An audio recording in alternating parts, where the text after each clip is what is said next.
जहांगीरपुरी में बुलडोजर पर रोक जारी रहेगी। 2 हफ्ते बाद एससी में अगली सुनवाई। सुप्रीम कोर्ट ने गुरुवार को जहांगीरपुरी में उत्तरी दिल्ली नगर निगम यानी कि एनडीएमसी की ओर से अतिक्रमणकारियों पर बुलडोजर चलाए जाने के संबंध में यथास्थिति के निर्देश को अगले आदेश तक बढ़ा दिया है। न्यायमूर्ति एल नागेश्वर राव और न्यायमूर्ति बीआर गवई ने कहा कि बुधवार को शीर्ष अदालत के आदेश के बारे में एनडीएमसी मेयर को सूचित किए जाने के बाद अधिकारियों द्वारा किए गए विध्वंस के बारे में भी गंभीरता से विचार किया जाएगा। पीठ ने कहा कि वह इस मामले को बाद में उठाएगी।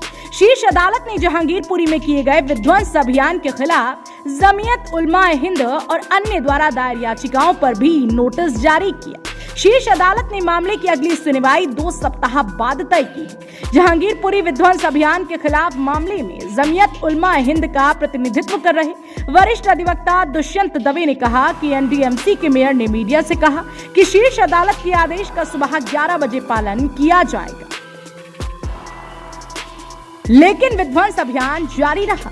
सुनवाई के दौरान जब एक वरिष्ठ वकील ने तर्क किया कि अदालत को अगले आदेश तक विध्वंस पर रोक लगानी चाहिए, तो शीर्ष अदालत ने कहा कि वह पूरे देश में विध्वंस को रोक नहीं सकती। जमीयत उलमा हिंद का प्रतिनिधित्व करने वाले वरिष्ठ अधिवक्ता कपिल सिब्बल ने कहा कि अतिक्रमण पूरे भारत में गंभीर समस्या है, लेकिन मुस्लिम समुदाय को अतिक्रमण से जोड़ना सही नहीं है। उन्होंने कहा कि इस तरह की घटनाएं दूसरे राज्यों में भी हो रही हैं और जब जुलूस निकाले जाते हैं और मारपीट होती है तो एक ही समुदाय के घरों पर बुलडोजर चलाया जाता है। सॉलिसिटर जनरल तुषार मेहता ने कहा कि जहांगीरपुरी में फुटपाथ से अतिक्रमण हटाने का अभियान 19 जनवरी से शुरू हुआ था, फरवरी मार्च में किया गया और 19 अप्रैल को अभियान की 5वीं तारीख थी। मेहता ने कहा कि अवैध संरचनाओं को लेकर नोटिस दिया गया था। उन्होंने कहा कि लोगों ने पिछले साल दिल्ली उच्च न्यायालय का रुख किया और न्यायालय ने विध्वंस का आदेश दिया था।